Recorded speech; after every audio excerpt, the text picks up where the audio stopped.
In this video, I'm going to demonstrate using a database function, in particular the daverage function. There are several other database functions. Database functions are used to extract data of a specific nature from an Excel table or an Excel spreadsheet. They are similar in nature to what you did with the advanced filter, with the exception that when you finish your database function, you have only the average or only the total or only the count. You do not have the records that go with it.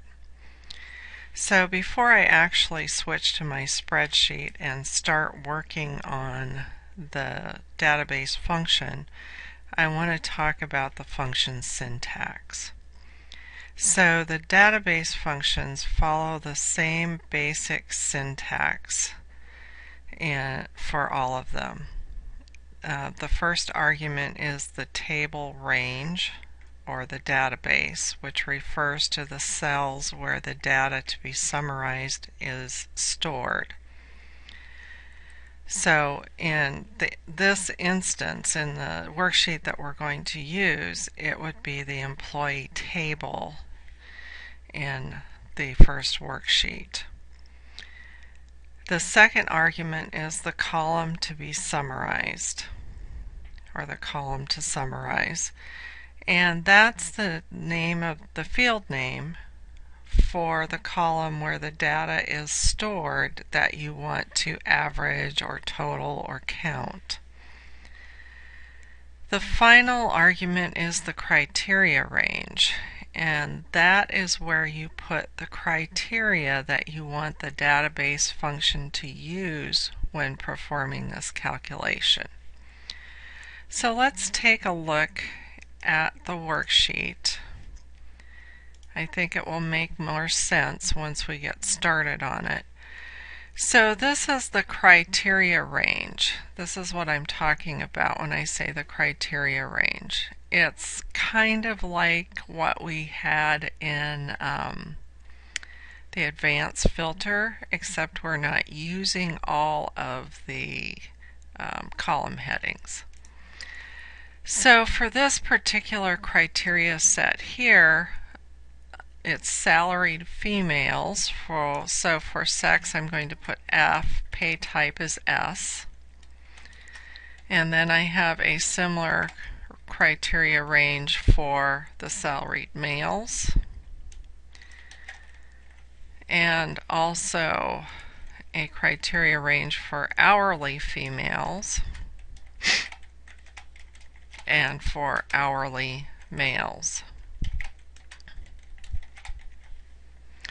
So once I have my criteria entered, I'm going to come back over here to cell C5 and for the salaried females and create my database function. So I'm going to use the insert function command on the formulas tab. There's also an insert function command on the formula bar as well. Now, if the formula that you want is not showing up here in the list, you can go up here and just type in the type of formula that you're looking for. And I'm looking for a database formula. And here's a list of the different database formulas. So I'm going to select daverage, which is what I want to use. And for this particular function, I'm going to use the dialog box because it just seems to work better. It seems to be more functional when I use the dialog box. I've tried typing it out and it seems to cause more problems than it solves. So for this particular one, using the dialog box is a good way to go. So my database is on the employee data worksheet, so I'm going to go ahead and click that sheet tab, and then I'm just going to select my table, and it is a rather long table. I could type that in if I wanted to. I would rather use the mouse to do it because it keeps me from making too many mistakes. So then I'm going to put in the field that I want summarized, and in this case that would be the annual salary field.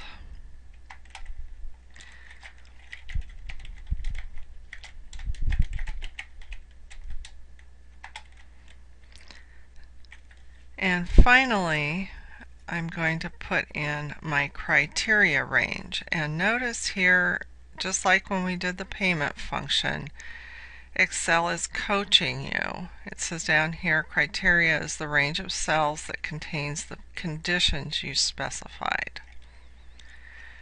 So when I select this range, I want to be sure to select just the field headings and the criteria. I do not want to select the salaried females label. So I'm finished now with my function, and I can click OK, and there is the average salary for all of the salaried female employees. So rather than going through the process of inserting the function and entering all of the arguments again, I'm going to copy my function. And then I'm going to edit the last part, which is the criteria range. So I'm going to delete what's there, and then I'm going to select the correct criteria range, which is the salaried males. So I'm going to select the two column headings and then the criteria, and then I'm done and I can enter. Then I'll do the same thing for the hourly females.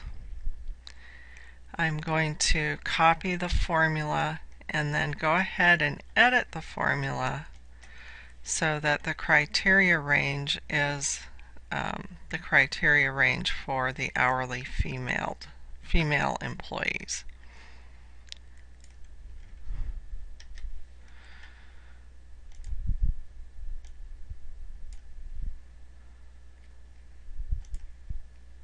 And again, I'll do the same thing here for the hourly male employees.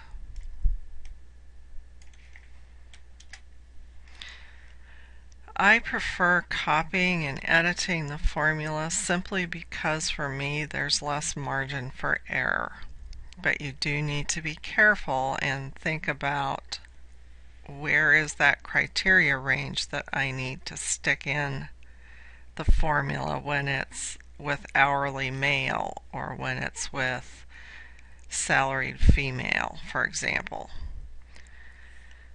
So that is the d-average function, and the other database functions again have similar arguments, and they perform again basically the same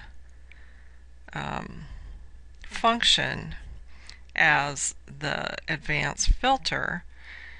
It's just that with these database functions you get a grand total, if you will, rather than all of the records. So if you just want a number, this is the way to go. If you want to know who falls into that category, the advanced filter is the way to go.